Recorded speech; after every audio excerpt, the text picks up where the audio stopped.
Revista Espírita. Primeiro ano 1858. Jornal de Estudos Psicológicos. Publicada sob a direção de Allan Kardec. Revista Espírita, fevereiro de 1858.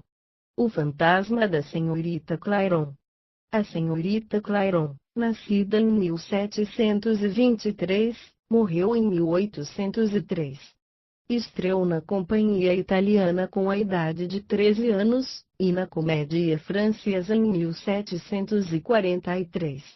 Retirou-se do teatro em 1765, com a idade de 42 anos. Esta história produziu muito ruído em seu tempo, pela posição da heroína e pelo grande número de pessoas que lhe foram testemunhas.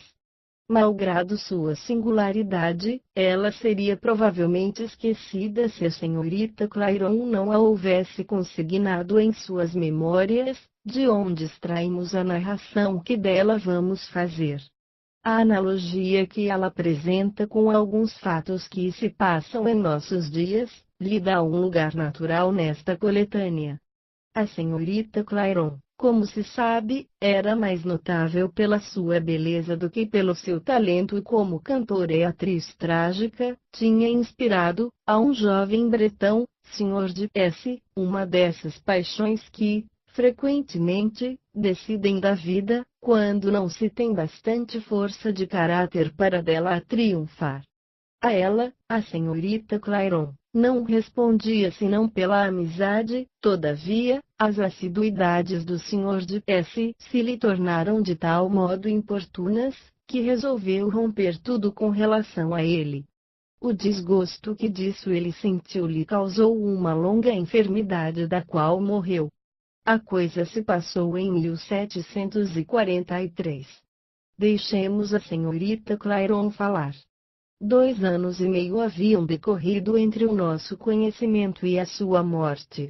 Ele me rogou conceder, aos seus últimos momentos, a doçura de me ver ainda. Os que me rodeavam, me impediram de fazer essa visita. Ele morreu não tendo, perto de si, senão os seus domésticos e uma velha dama, única sociedade que teve, desde há muito tempo. Habitava, então, a Rempart, perto da Chaussée d'Antin, onde se começava a construir, a Rua Bussy, perto da Rua Seine e Abadia Saint-Germain. Tinha minha mãe, e vários amigos vieram jantar comigo. Vinha de cantar muito lindas canções de pastores, com as quais meus amigos estavam no arrebatamento, quando, pelas 11 horas sucedeu o grito, o mais agudo. Sua sombria modulação e sua duração, espantaram todo o mundo. Senti-me desfalecer, e estive, quase um quarto de hora, desacordada.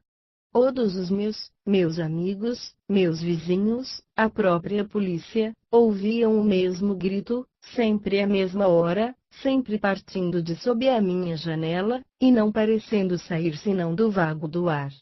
Raramente jantava na cidade, mas, nos dias que jantava, não se ouvia nada, e, várias vezes, perguntando por suas novidades, a minha mãe, quando reentrava no meu quarto, partia do meio de nós. Uma vez, o presidente de B, com o qual havia jantado, quis me reconduzir para se assegurar de que nada me tinha acontecido no caminho. Como me desejasse boa noite na minha porta, o grito partiu entre ele e mim. Assim como toda Paris, ele sabia essa história. Todavia, refugiou-se em sua carruagem, mais morto do que vivo. Uma outra vez, pedi ao meu camarada Roseli para me acompanhar à Rua Saint-Honoré para escolher tecidos. O único assunto da nossa conversa foi o meu fantasma, era assim que o chamava. Esse jovem, cheio de espírito, não crendo em nada, entretanto, estava tocado pela minha aventura, instou-me a evocar o fantasma, prometendo-me que nele creria, se me respondesse. Seja por fraqueza, seja por audácia, fiz o que me pedia. O grito saiu em 3 reprises, terríveis pelo seu estrondo e sua rapidez. No nosso retorno, foi preciso o socorro de toda a casa para nos tirar da carruagem, onde estivemos sem conhecimento um do outro. Depois desta cena, fiquei alguns meses sem nada ouvir. Acreditava-me livre para sempre, e me enganava. Todos os espetáculos haviam sido mandados para Versailles, para o casamento do Delfim. Havia-me arrumado, na avenida de Saint-Claude, um quarto que ocupava com a senhora Grandeval. Às 3 horas da manhã, eu lhe disse: estamos no fim do mundo. Ao grito: seria embaraçoso ter que nos procurar aqui. Ele saiu. A senhora Grandeval acreditou que o inferno todo estivesse no quarto. Ela correu, de camisa, de alto a baixo à casa, onde ninguém pôde fechar o olho durante a noite, mas, ao menos, foi a última vez que se fez ouvir. 7 ou 8 dias depois, conversando com a minha roda costumeira, o sino de 11 horas foi seguido de um tiro de fuzil, dado em uma das minhas janelas. Todos nós ouvimos o tiro, todos vimos o fogo, a janela não tinha nenhum tipo de dano. Concluímos, todos, que queriam a minha vida, que haviam errado o alvo e que seria preciso tomar precauções para o futuro. O senhor de Marville, então tenente de polícia, foi visitar as casas de frente à minha. A rua foi repleta de todos os espiões possíveis, mas, quaisquer cuidados que se tivessem tomado, o tiro, durante 3 meses inteiros, foi ouvido, visto, dado sempre à mesma hora, na mesma vidraça, sem que ninguém tivesse jamais podido ver de que sítio partia. Esse fato foi constatado nos registros da polícia. Acostumada com o meu fantasma, que achava um rapaz bastante bom, uma vez que se conservava enganos sagazes, não tomando consciência da hora que era, fazendo muito calor, abri a janela eleita e, o intendente e eu nos apoiamos sobre o balcão. Soam 11 horas, o tiro parte e nos lança, todos os dois, no meio do quarto, onde caímos como mortos. Retornando a nós mesmos, sentindo que não tínhamos nada, reconhecendo que havíamos recebido, ele sobre a face esquerda, eu sobre a face direita, a mais terrível bofetada que se tenha jamais aplicado, nos pusemos a rir como 2 loucos. 2 dias depois, convidada pela senhorita do Mesnil para estar numa pequena festa noturna, que dava na sua casa da Barrière Blanche, tomei um carro de praça, às 11 horas, com minha aia. Fazia o mais belo luar, e fomos conduzidas pelos bulevares que começavam a se encher de casas.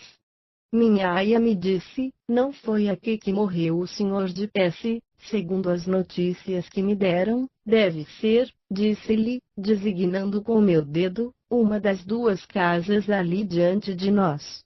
De uma delas partiu esse mesmo tiro de fuzil que me perseguia, atravessa nossa viatura, o cocheiro dobra sua marcha, crendo-se atacado por ladrões. Chegamos ao encontro, fazendo força para refriar nossos sentidos, e, de minha parte, penetrada de um terror que conservei por muito tempo, o confesso, mas, essa explosão foi a última, das armas de fogo. À sua explosão, sucedeu um estalar de mãos, com certo compasso e redobros. Esse ruído, ao qual a bondade do público me havia acostumado, não me deixou fazer nenhuma observação durante muito tempo. Meus amigos a fizeram por mim. Nós espreitamos, disseram-me, é às 11 horas, quase sob vossa porta que ele ocorre, nós o ouvimos, não vimos ninguém, isso não pode ser senão uma consequência daquilo que haveis experimentado. Como esse ruído não tinha nada de terrível, não conservei a data da sua duração.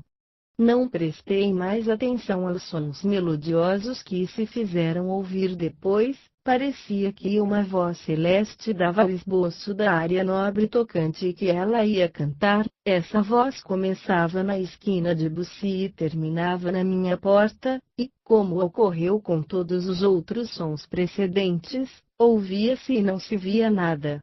Enfim, tudo cessou depois de um pouco mais de 2 anos e meio. Daí a algum tempo, a senhorita Clairon recebe, da senhora idosa que tinha sido amiga devotada do Sr. S., o relato dos seus últimos momentos. Ele contava, disse-lhe, todos os minutos, até às 10h30, quando o seu lacaio veio dizer que, decididamente, não vinheis. Depois de um momento de silêncio, ele aperta-me a mão com um redobramento de desespero que me assusta. A Bárbara, com isso não ganhará nada, eu a perseguira, tanto depois da minha morte como a persegui durante a minha vida. Quis tratar de acalmá-lo, mas estava morto.